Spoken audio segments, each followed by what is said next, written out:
On this week's episode, we're talking with Lucy McGuinness, a writer from the production company Taxi Film. Also on today's show, we have a review of the film The Trip to Italy. You're watching Showreel.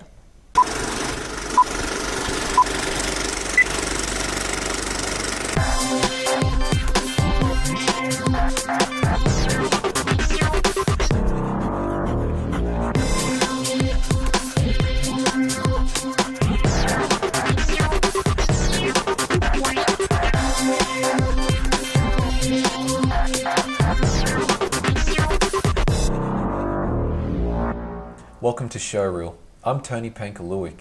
And I'm Diana Oros. We're joined today by Lucy McGuinness. Lucy is a writer of one of Australia's top commercial film production companies, Taxi Film. Thank you for being here today, Lucy. It's an absolute pleasure. Thanks for coming on. Thanks for having me. So what inspired your choice to pursue a career in film and TV? Good question. I suppose I was surrounded with it. So my dad's a cinematographer and my mum's a journalist. So I grew up around film, TV and wordsmiths. So, what institution did you do your training at? Where did you first start, and where did you start moulding your skills and everything? I wasn't sure exactly what I wanted to do when I finished high school, so I did a Bachelor of Creative Industries at QUT, and it was a really good way of getting to pick certain subjects as you went that you were passionate about and build something from there. Did you get a lot of networks from uni? No. No? No, not really. Yeah. As in, I'm still in touch with the people, Yep. but I think you have to build your own contacts. Well, for me, I did anyway. It wasn't handed to you from uni. Yeah, definitely. All the hard work and the persistence you had to do to get where you are. Yeah, a lot of door knocking. So what did you do after graduating and before joining the Taxi Film team? So I highly recommend it, unpaid 2-week internship with the advertising agency QUI. So I started off there, and then after 2 weeks they offered me a position as a junior copywriter. And I was with them for about 2.5 to 3 years. It was a really steep learning curve, but a really good foundation working for sort of a smaller agency. You had to wear many hats, be really good at lots of different crafts of writing, different demographics, and you got a lot thrown your way. So, because I understand you worked on TV in London, did this sort of transition into that, or was that a complete different, separate thing? No, so after QUI, I creatively felt like I wanted to challenge myself. So I bought a round-the-world ticket and spent a year just meeting people, living life, getting inspired, connecting with people from different walks of life, which really helped my writing and myself as well, grew a lot. And then fell in love with London. So then when I got back from my year of travels, I just packed up again, bought a one-way ticket, didn't know anyone, had no family, no job, and basically sort of started again essentially over there. My portfolio, everything that I'd built up, I was unknown over there, so I had to start the door knocking process again. Would you recommend, say people who want to, follow the same career path as you, to, just take a fresh new start in a different city, or would you sort of not recommend it? Because it is sort of a big risk, as you were saying, just going from ground up. Would you sort of recommend that if someone wanted to pursue a similar career path as you? I think it would depend on their drive, really. Yeah, on the individual, it's such a hard question. For me, it was the right thing to do, definitely.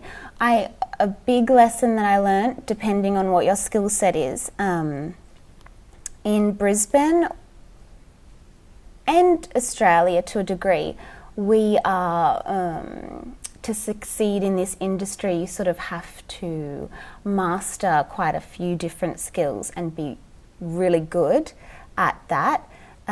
Where I learnt in London, I'd sort of built up, I was a writer and a producer and a makeup artist. I could do all these things, and I came there and I was sort of like, whatever you need, I can do it. And they said, we don't want that. We just want very specialist at your craft.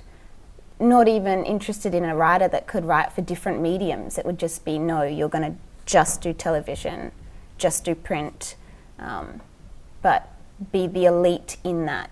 So if you like the idea of each day being different, being challenged in different ways, and then Australia, you get a lot of that opportunity, stick your hand up and see what happens. But if you just want to become an expert in one particular pigeonhole, Europe and London. That's the way to go. Yeah. Could you tell us a little bit about taxi film production? Certainly. So it has been around for 13 years, and Andrew Wareham, who started it, the most amazing man that you could hope to work for. He's so humble and just helps everyone. Very talented, and you can learn a lot, and he's just very approachable and fosters creative talent. So a lot of the directors that we have, that we work with, all say the same thing. So there's a few different production companies. So there's Taxi, then he also has Traffic, which does lower end things, and then Fiji Films as well. So yeah, a whole range, definitely. Yeah. What is actually, it's interesting, I want to know is, what is like your daily life like at Taxi Films? Like, what do you do? Oh, such a good question. Well, there is no such thing as A typical day. Routine. Yeah. No. I could get a call from a director and they'll say, we're working on this treatment and I need help. So a director's treatment is a resource that we use to get their work across the line. So advertising agencies will come to us, they'll have an incredible brief, they'll want to work with one of our directors. Because of their style, they might be performance-based, comedy, depending on what the brand is. And then we write a treatment based on that specific creative that they've requested, their vision of how they would execute this. So that is sort of a large part of my job, being the penmanship behind their visual ideas. Yep. So, yeah, it's collaborative and really Well, good. on that note, we're going to go to a small break, but stay with us. We'll continue our talk with Lucy. Stay with us.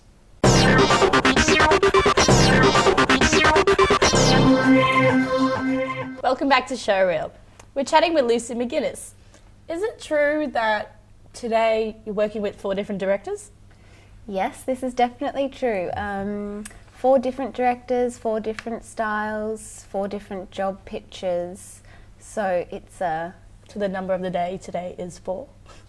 4, and I might be working till 4 a.m. from 4 a.m. So yeah, It all works out. that's it. So what is the process that you use for writing commercials?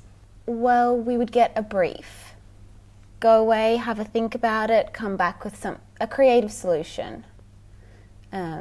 So it could be as broad as that, or it could be X product needs to be shown X number of times in X number of seconds. It just depends on the job. What gets you in your zone when you go through the process of it? Have you got like little tricks or anything?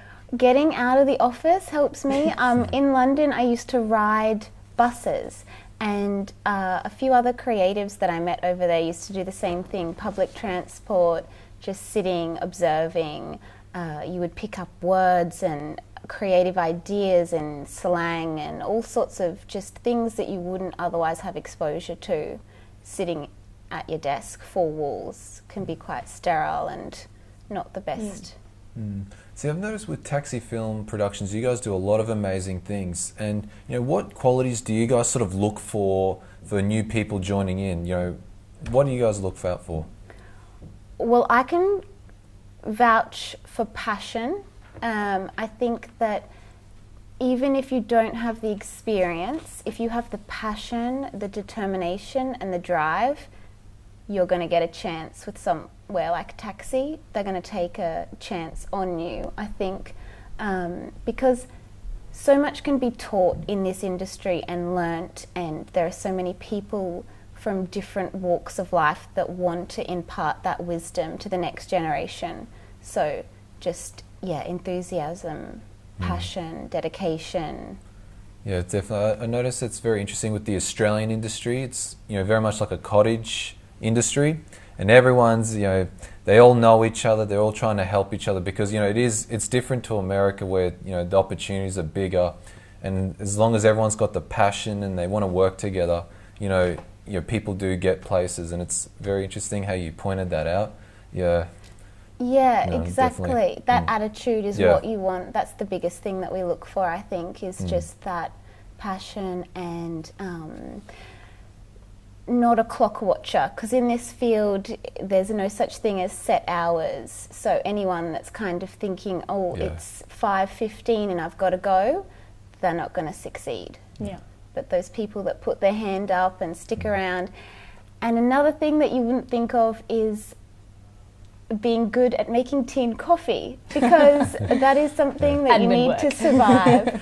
Well, it's so much more than that. It's the soul of a lot of sets. It keeps things ticking over. So if you can make a mean tea or coffee, that's my secret to you. That's how I got into a lot of film sets. How to be successful. Make great tea. It is an art form. Seriously. Just don't get me sugar. started. How long's the segment? I'll be here for an hour talking about tea and coffee art form. Excellent. We'll make a new show just for you, the secrets for the film industry, making coffee. Seriously, I would love to, With a stove and everything, that'd be cool. I will All right, happily producers, come you back. take note. Yeah, I will. I'll show you the tricks, the trade.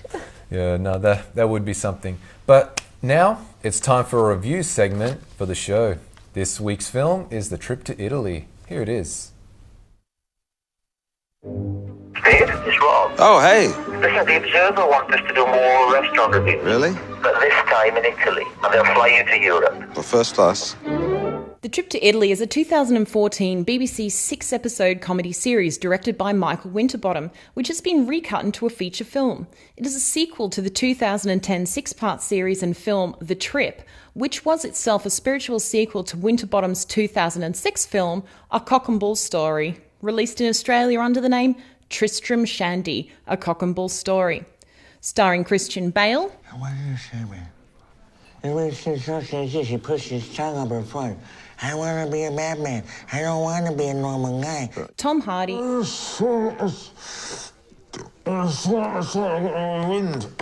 Take off your mask, love. I can't catch a word you're saying.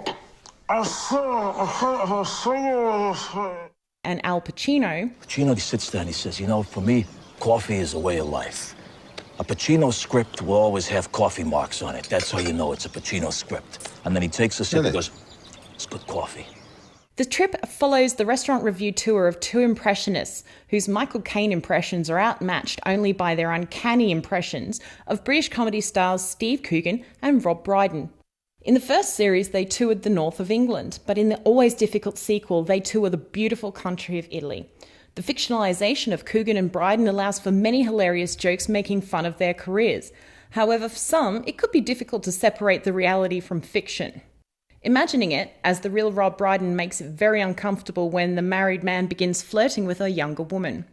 Gorgeous shots of the Mediterranean and the Italian countryside, and occasional shots of the leads in bed, break up the near-constant improvised witty banter and impression contests. There's very little narrative in the film, so if you don't enjoy Coogan and Brydon's fast-paced conversations and jibes at each other, you'll hate this film. But if you do enjoy that, there is plenty here to make you laugh. The composition of the film is very simple. Apart from one brief dream sequence, it's almost like a mockumentary in which the subjects aren't aware of the camera.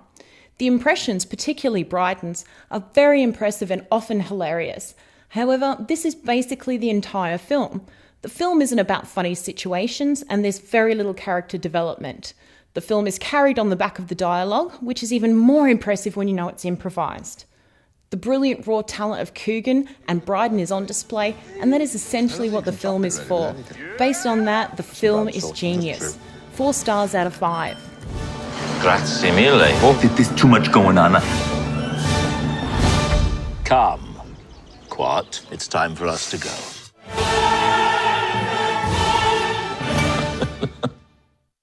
We're going to take another short break, but stay tuned for more Showreel.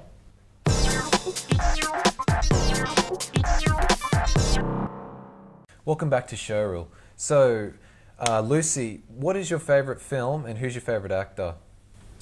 My favourite film's fairly unknown. It's called The Russian Ark because of the narrative that's there, but also the technical feat. It was the first film shot on a Canon 5D in continuous motion through the Hermitage Museum.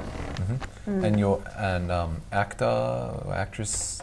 I don't have a favourite. You know? Am I allowed to say that? Meryl Streep? There's just too many depending upon the genre of what, you know. Yeah, there's too many hard ones to pick from. You got the old classics like the Marilyn Monroe from the 50s. Exactly. But you got a lot of new ones, yeah, definitely. Johnny Depp, Chocolat, you know. Oh, Chocolat. But for now, we're going to be watching a local short film called The Bottom Bunk. It's a documentary about the curious world of backpacker hostels. Let's take a look. You've got some explaining. My name's Vincent and I live in Brisbane, Australia. So why don't you go get dressed, take a trip out west and maybe you can see the sunset. After study, I can't wait to take a working holiday across Europe. However, I found out that young Europeans are actually moving to Brisbane by the busload. The European debt crisis has ravaged Europe and it's forcing the youth of the continent to Australia, the new land of opportunity. When they get here, they stay in super cheap backpacker accommodation called hostels. I chose to bunk with these young migrants for a week to try and figure out how difficult it is to find work. And with living conditions bordering on laughable, I try and figure out how anybody could call a hostel their home. This is The Bottom Bunk.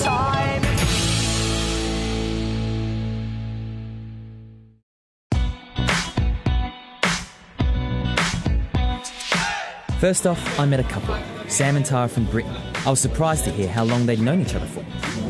You guys travelling together? No. We met here. You met here? Yeah. In the 30 bed? When did you guys meet? Last Tuesday. Yeah. Are you guys going to miss each other when you leave? We're going together. Oh, you're going together? Yeah. Gonna move in together? Yeah. Have you been down to the 30 bed yet? I think I need to go. Most hostels have dorms with 4 to 12 bunks in them. However, to keep costs down, this hostel offers a 30-person room share experience. This is the dungeon. This is the 30 bed? Holy crap! Yeah, everywhere. It's lovely, isn't it? Yeah. This is my bed. Yeah. I stole it off him, but then he sleeps in here every night anyway, so it doesn't really make a difference. How do you keep stuff stored and organised? I don't.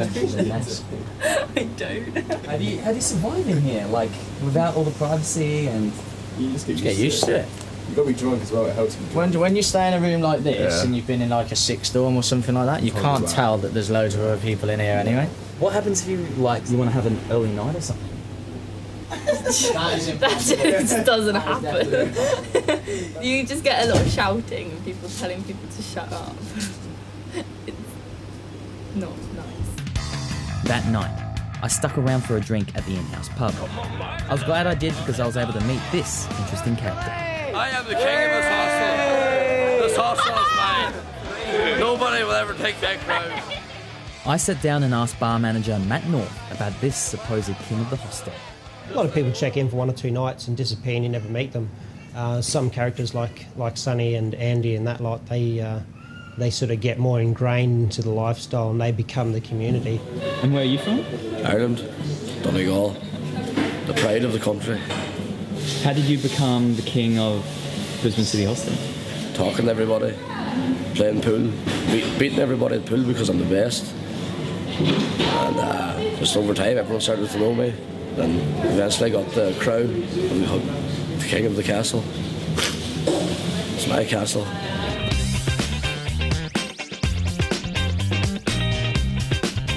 What you doing here, man? It's just a killer pool competition. Just go around and ask people if they want to play. It's a competition. If you win money. Been here that long and I'm the best in pool. So you need someone good to do it.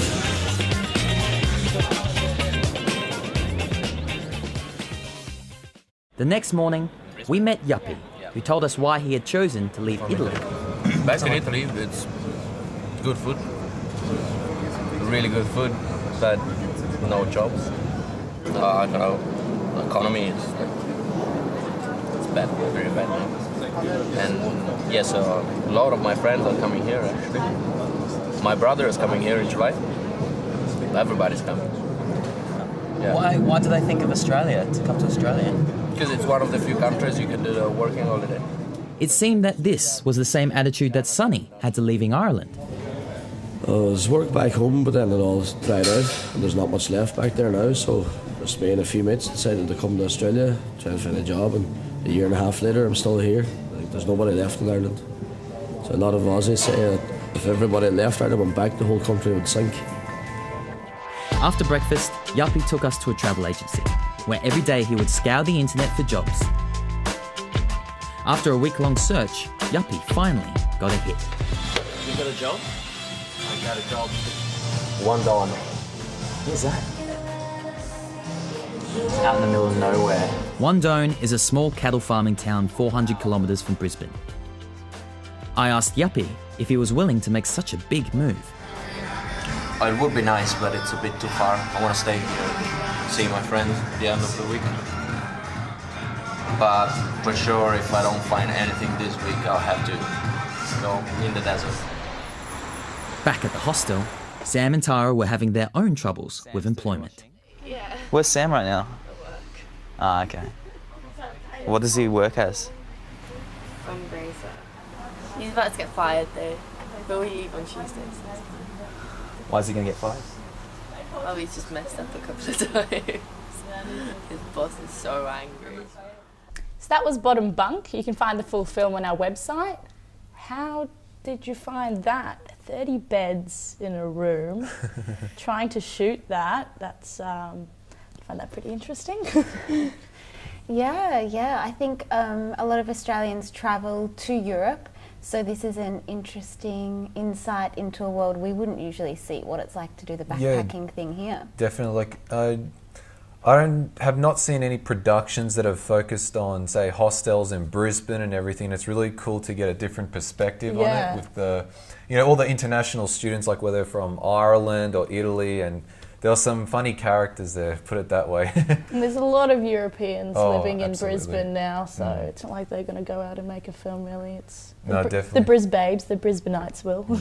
No, I think because of Europe's got a lot of that, the job or the financial crisis and that, and they come here. And it's just fun to see all those different personalities, interact and clash and all that. And it was very well made, I thought. Yeah, definitely. I liked it. No, definitely. You enjoyed it? Yep, looks interesting. Yeah. Definitely. No, it was very well done. So that's all the time we have for today on Showreel. Thank you for joining us, Lucy. It was awesome having you here. It's been a pleasure having you. Absolute pleasure to meet you. So nice. Yeah, thanks. And be sure to check out our Facebook, Twitter and YouTube pages, the Showreel podcast on iTunes. See you all next week.